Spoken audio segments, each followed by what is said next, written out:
We're beginning a new series this morning.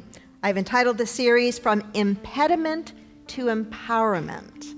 It's a series about how do we turn obstacles into stepping stones. So I want to encourage you through this series to bring with you in your mind one of your biggest challenges in your life. Whatever that might be for you, whatever feels like a really big challenge, a really significant obstacle. Maybe it's in the area of business, maybe it's in the area of health, maybe it's in the area of personal growth or development or relationships. It doesn't matter where it is, just come each Sunday with that big obstacle, that big challenge in your mind, because ours is a teaching that can help us to move through any difficulty in our lives. Ours is a teaching that when we apply it, when we walk the talk, our lives begin to change. We begin to grow. We begin to live out our destiny, if you will.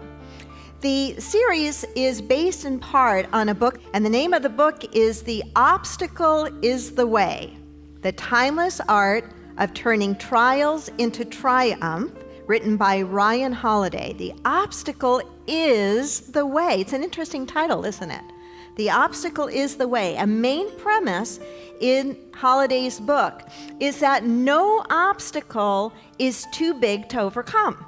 Now, you may be arguing with that in your mind. You may say, well, he obviously doesn't know what I've got going on in my life, because if I could sit down with him and talk to him for a little while, I could convince him that this one is impossible to overcome.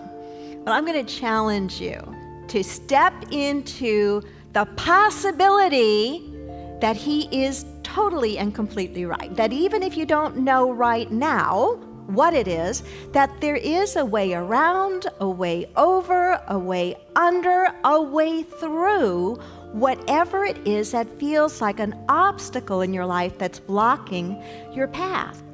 Now, I like to learn from people who have been there.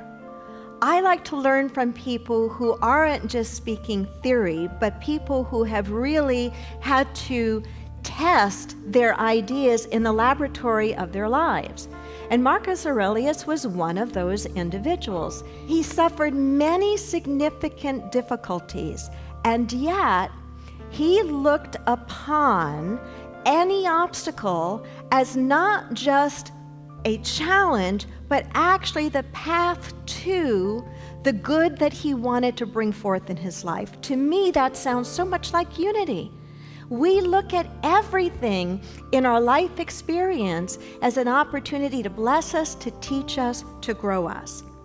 The book basically deals with three primary themes, or three primary tools, I should say, for how to do a reverse clause on a problem or an obstacle, how to be able to experience that problem or obstacle not as being in the way, but actually a part of the way. The first is the idea that every obstacle, what it matters most is not the obstacle as much as how we perceive it. Secondly, what matters is the energy that we bring into our relationship to that obstacle. And thirdly, our staying power to hold the course.